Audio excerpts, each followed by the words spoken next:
Our Supreme Court affirmed death sentence for former Jackson in Herdsman murderer. Moving on to the full details, good day from wherever you're listening from. Kindly please ensure you like, subscribe to this channel and share. The Supreme Court of Nigeria has reaffirmed the decision of the Court of Appeal, upholding the conviction of a farmer, Sunday Jackson, for the murder of a herdsman, Alhaji Buba Bawuro, in Kodomti village, Numan local government area, Adamawa State. In a unanimous judgment SCCR 1026/2022, delivered by Honorable Justice Mohammed Babal Idris, the court ruled against Jackson's defense of provocation. The court asserted that the defenses presented only serves to reinforce the prosecution's case, proving beyond reasonable doubt that the appellant committed the crime for which he was charged. The judgment, dated March 21 and delivered on March 7, emphasized that an accused person cannot legally be entitled to the defense of provocation and self-defense at the same time and in relation to the same offense.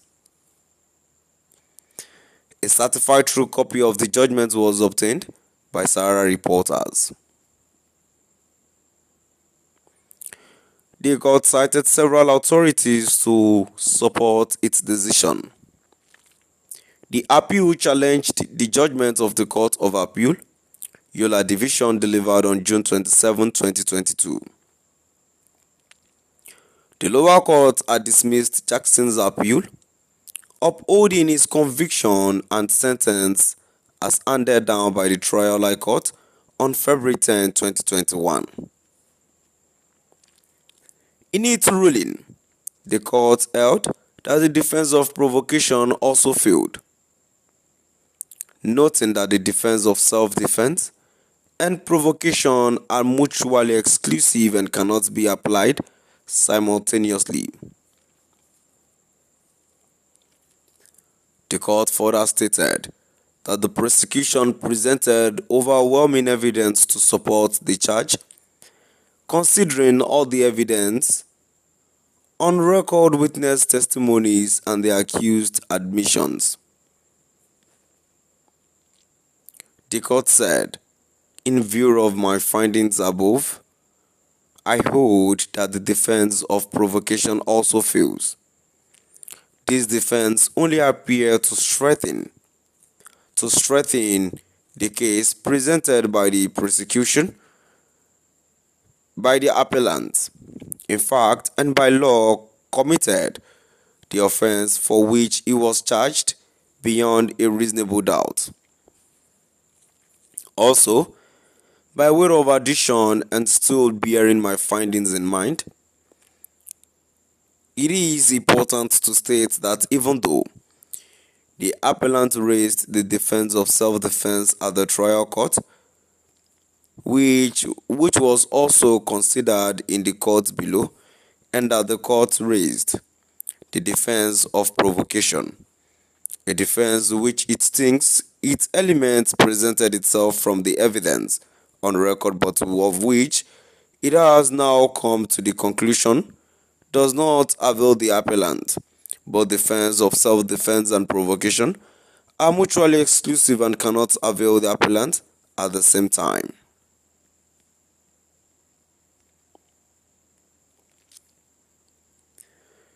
In the light of the foregoing,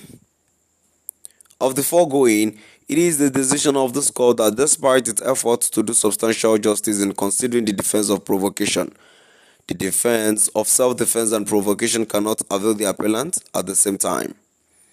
In conclusion on this issue, I therefore hold that the prosecution led overwhelming evidence in proof of the charge, considering all the evidence on record, witnesses' testimonies, admission by the accused person in Exhibits B1 and B2, And in the absence of the appellant full proof of all the ingredients of the defense raised from the evidence on record, I therefore hold that the learned justices of the Court of Appeal